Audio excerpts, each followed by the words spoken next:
सरकार मुर्दाबाद, योगी सरकार मुर्दाबाद, खट्टर सरकार मुर्दाबाद, योगी सरकार मुर्दाबाद, मोदी सरकार मुर्दाबाद, खट्टर सरकार मुर्दाबाद, मोदी सरकार मुर्दाबाद, योगी सरकार मुर्दाबाद, खट्टर सरकार मुर्दाबाद, किसान एकता जिंदाबाद, किसान एकता जिंदाबाद, किसान जिंदाबाद, किसान मजदूर एकता जिंदाबाद, किसान मजदूर एकता जिंदाबाद, किसान मजदूर प्रधानमंत्री मुर्दाबाद, मुर्दाबाद, मुर्दाबाद, योगी सरकार मुर्दाबाद, मुर्दाबाद, मुर्दाबाद, खट्टर सरकार मुर्दाबाद, खट्टर सरकार मुर्दाबाद, खट्टर सरकार मुर्दाबाद, योगी सरकार मुर्दाबाद, प्रधानमंत्री मुर्दाबाद, मुर्दाबाद, मुर्दाबाद, प्रधानमंत्री मुर्दाबाद, मुर्दाबाद। 2 मिनट का मौन रख के श्रद्धांजलि दी है।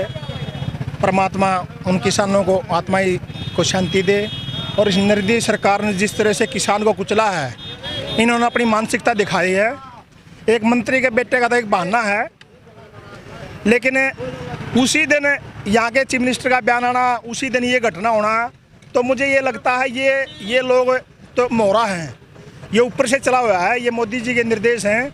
मैं इनके लठ मारो, इनको गाड़ी से कुचलो, जो भी तरीका बनाओ, किसान को रगड़ो। क्योंकि उसी दिन यहाँ के मुख्यमंत्री माननीय खट्टर जी ने बयान दिया था, भाई हज़ारों लोगों को इकट्ठा करो, इनके खिलाफ इकट्ठा करो और लाठी डंडे से काम चलेगा, बराबर में लाठी उठाओ। ये यहाँ का चीफ मिनिस्टर बोल रहा है, वहाँ के गृह मंत्री का बेटा किसानों को रगड़ रहा है। तो ये लोग तो जो नीचे के लोग हैं, ये मोहरा हैं। ये सारा साजिश ऊपर से चली हुई है, भाई किसी तरह से किसान को रगड़ दो। किसान की डिमांड क्या, किसान मांग क्या रहा? किसान तो ये कह रहा है, भाई जो आपने हमारे को कानून थोपे हो, हमारे को ये नहीं चाहिए, आप इनको ले लो। और ये किसान के प्रति बहुत गहरी साजिश है। मैं मीडिया के माध्यम से आप लोगों को बताना चाहूँगा, जैसे अब ये तेल की कंपनियां हैं, अब तेल कंपनियों के रोज़ आना तेल के रेट बढ़ते हैं, सरकार के खिलाफ प्रदर्शन करते हैं, तो सरकार कहती है तो प्राइवेट कंपनियों के पास इनका वो है, सरकार इसमें कुछ नहीं कर सकती। कुछ दिन तक तो जो प्राइवेट कंपनियां यहाँ खरीदारी करेंगी, साल 6 महीने 2 साल तक तो भाव दे देंगी, ठीक है। भाव बढ़ा के देने में बीच का जो आदमी हारती है, उनका काम छूट जाएगा, फिर इनकी मोनोपोली हो जाएगी। साल 2 साल के बाद ये किसान के साथ अपनी मनमर्जी करेंगे। ये एक बहुत गहरी साजिश है और इस साजिश को लोग समझ भी गए हैं। और सरकार जो है वो हर हथकंडा अब तो आपके सामने है, कोई चीज़ छुपी हुई नहीं है। क्योंकि कोई भी जात बड़ी नहीं होती, जमात बड़ी होती है। किसान जमात है, पूरा हिंदुस्तान का 80% आदमी किसान है, किसानी पे काम चलता है। जब देश में सुई पैदा नहीं थी, उस टाइम पर सबसे पहले आत्मनिर्भर हम किसानी पे हुए हैं, अनाज पे हुए हैं। जिस प्रकार से कांग्रेस नेता या बाकी पार्टियों के नेता जब लखीमपुर खीरी जा रहे थे, उनको रोका गया, तो उसके ऊपर आपका हमारा आज उस बात को लेकर भी रोष है। वो बात इसके में शामिल है जो हमने पुतला फूंका है, उनकी श्रद्धांजलि के लिए भी, सरकार की निंदा के लिए भी, और हमारे नेताओं के साथ जो निंदनीय घटना की गई, माननीय दीपेंद्र जी के साथ, वो राज्यसभा के सांसद हैं, और प्रियंका जी के साथ जो वहाँ बदसलूकी की गई, उसकी भी निंदा और भर्त्सना हम करते हैं। जब एक मेंबर पार्लियामेंट के साथ प्रशासन इतना बेहुदा व्यवहार करता है, तो सामान्य आदमी के लिए आप सोच सकते हो वह सामान्य आदमी का क्या हालिया हुआ। सुप्रीम कोर्ट ने जिस प्रकार से टिप्पणी की है कि किसानों का जो ये आंदोलन है, मतलब सुप्रीम कोर्ट में स्टे होने के बावजूद भी विरोध किस काम में? देखो, सुप्रीम कोर्ट में पहली बात तो ये जो किसान संगठन है, कोई सुप्रीम कोर्ट में गया नहीं। सुप्रीम कोर्ट ने स्वयं हस्तक्षेप किया था और उन्होंने मेंबर भी बनाए थे। वो मेंबर भी किसान की इस पोजीशन को देखते हुए, किसान को समर्थन करते हुए, इसके जो मेंबर सुप्रीम कोर्ट ने बनाए थे, वो मेंबर ही रिजाइन कर गए। तो सुप्रीम कोर्ट के पास इसका मतलब कोई मसाला ऐसा था नहीं जिसको किसान समझ सके। जिस तरह से मुख्यमंत्री ने बयान दिया, किस तरह की मानसिकता देखते हैं? देखो, ये तो आप देख सकते हो, जो एक निर्वाचित आदमी और पूरे स्टेट का नुमाइंदा इस प्रकार की बात करेगा, वह लाठी डंडे से काम चलेगा।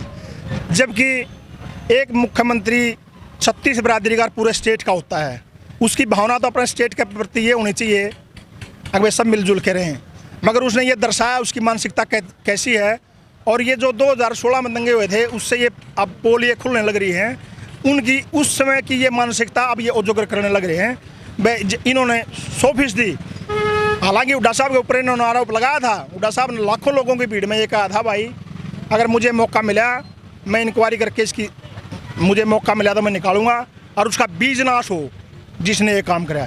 ये एक बड़ा आदमी के लिए बहुत बड़ी चीज़ हो जाती है, और ये अपनी मानसिकता दर्शाने लग रहा है। मैं पहले भी झगड़ा करवाया और आज तो ओपन हो गया बिल्कुल। तो क्या इसमें आरएसएस का भी वो माना जा सकता है, जिस तरह का मुख्यमंत्री का बयान है? देखो, खट्टर साहब को, वो जो मिश्रा जी हैं या कोई और चीफ मिनिस्टर हैं, मैं उनको मोहरा समझता हूँ, क्योंकि एक समय पे दो जगह घटना होना वो प्रधानमंत्री की नज़र में अपने नंबर बनाने वाली बात है।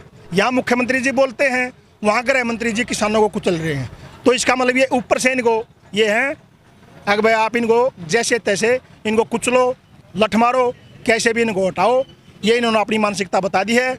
और ये सारा प्लान मोदी जी का है, क्योंकि एक समय पर एक नेता तो कोई बोल सकता है, लेकिन दो जगह एक दिन में घटनाएं हो जाएं, ये मुझे लगता है ये बीजेपी की पॉलिसी में शामिल है। क्या नाम है आपका?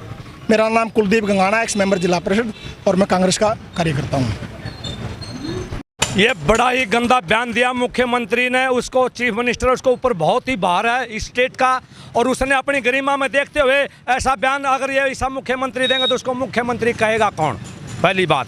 रहा हमारे किसानों को इन्हें बड़ा बरगलाया है और धोखा दिया है। हम ये कहना चाहते हैं, जल्द से जल्द तीनों कानून वापस लीजिए, नहीं तो किसान और 36 बरादरी ये रो देगी, ये मजदूर। और रही बात, और मैं इस पत्रकारों से भी कहना चाहता हूँ, भास्कर को और उसको दैनिक ट्रिब्यून को भी, उन्होंने गलत बयान दिया है, ऐसा बयान देना नहीं चाहिए। मैं उनकी भी निंदा करता हूँ।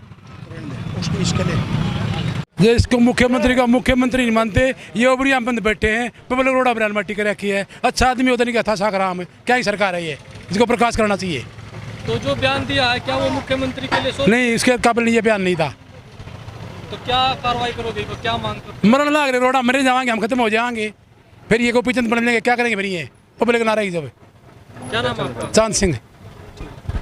कि इतना पॉलिटिक्स को फॉलो नहीं करता, लेकिन फिर भी मतलब कि किसान इतने एक साल से बैठे हुए हैं, अपनी जो राइट्स हैं उनको एक्सप्रेस कर रहे हैं। जो भी उनका राइट्स का जो वायलेशन हो रहा है इतने टाइम से, आई थिंक बहुत ही, बल्कि हर इंसान को, हर सिटीज़न को, इंडिया को अपनी राइट्स को एक्सप्रेस करना है। और जिस हिसाब से आई थिंक सरकार उनकी नहीं सुन रही है, बहुत ही गलत चीज़ है ये।